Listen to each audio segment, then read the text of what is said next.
Okay, you know the feeling. The gym is buzzing, the coaches have their clipboards out, and it feels like every single move you make is under a microscope. Yep, it's volleyball tryout season, and it's probably one of the most nerve-wracking moments for any athlete. But here's a question for you. Do you think those coaches are only looking for who can jump the highest or hit the hardest? If you think tryouts are just about pure athletic skill, you might be missing the single most important part of the whole evaluation. Because here's the truth. Coaches are looking for something way deeper. You see, they're not just trying to fill spots on a roster. They're trying to build a team culture. And your personality, your attitude, that's a massive piece of the puzzle. So, let's pull back the curtain and talk about what coaches are really watching. This is the inside scoop on their evaluation process. And trust me, it goes way beyond your stats. Just think about it from their point of view for a second. At any decent tryout, there's going to be a ton of raw talent. They'll see player after player who can serve tough and hit hard. That's just the baseline.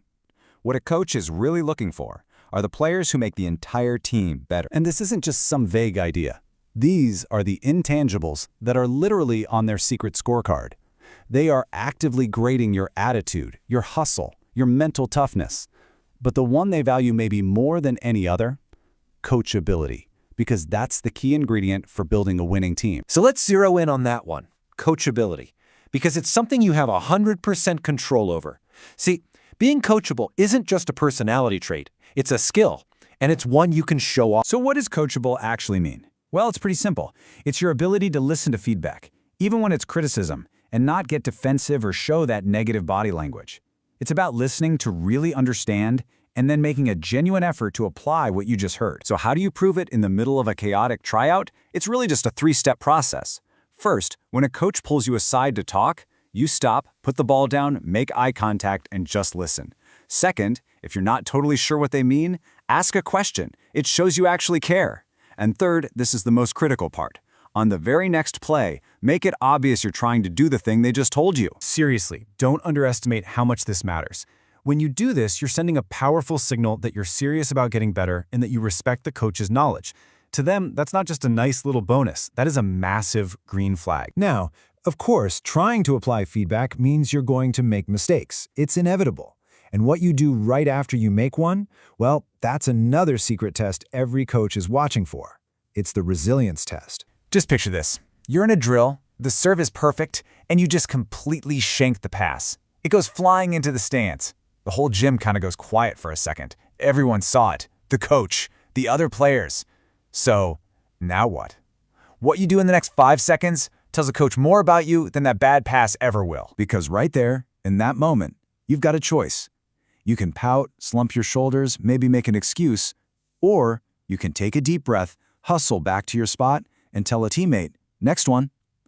That reaction is a choice, and coaches are watching it like a hawk. A positive response to a mistake is one of the clearest signs of mental toughness they can possibly see. It's all about reframing how you see those mistakes. Like Dr. Darren Cannell says, you don't really learn from success, you learn from failure. So think of every error not as this big disaster, but as a piece of data, an opportunity to learn. The best players aren't the ones who never mess up, they're the ones who bounce back the fastest. And that brings us to the third big thing, your value between the plays. A coach isn't just watching when you're the one hitting the ball. They're watching what you do when you're not the center of attention. And one of the most powerful but totally underused tools you have is your voice. A quiet gym is a bad sign. A quiet team is usually a losing team.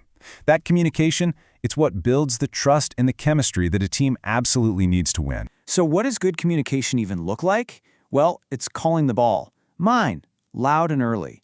It's helping your teammates on the line with in or out calls. It's pointing out what the other team is doing. And, this is a big one, it's constant positive energy. Celebrating your team's great plays, but never ever taunting the other side. That energy is contagious, and it's what great teams are built on. And listen, being a great teammate isn't a role that's just for the starters. If you happen to be on the sideline for a drill, you still have a job. Be the loudest, most supportive person in that gym. Cheer for your teammates. Encourage them. I promise you, coaches always notice that. When you put all this together, the coachability, the resilience, the teamwork, you realize this is about something so much bigger than just making a volleyball team. Because the hard reality is, not everyone makes the cut. And that stinks. But even facing that rejection is a powerful opportunity. It's a chance to build real resilience, to reflect on what you can control, and to figure out what you need to work on for the next time. Because this is the real prize. The ability to work with other people, the drive to chase a goal, and the toughness to learn from failure. Those are the skills that make people successful in everything. In school, in their careers, in life. Volleyball is just the place where you get to practice them. So the next time you step onto that court for a tryout, just remember, your skills might get you noticed, but it's your character that's going to get you chosen. So you have to ask yourself, what is my attitude going to say about me today? That is your secret weapon.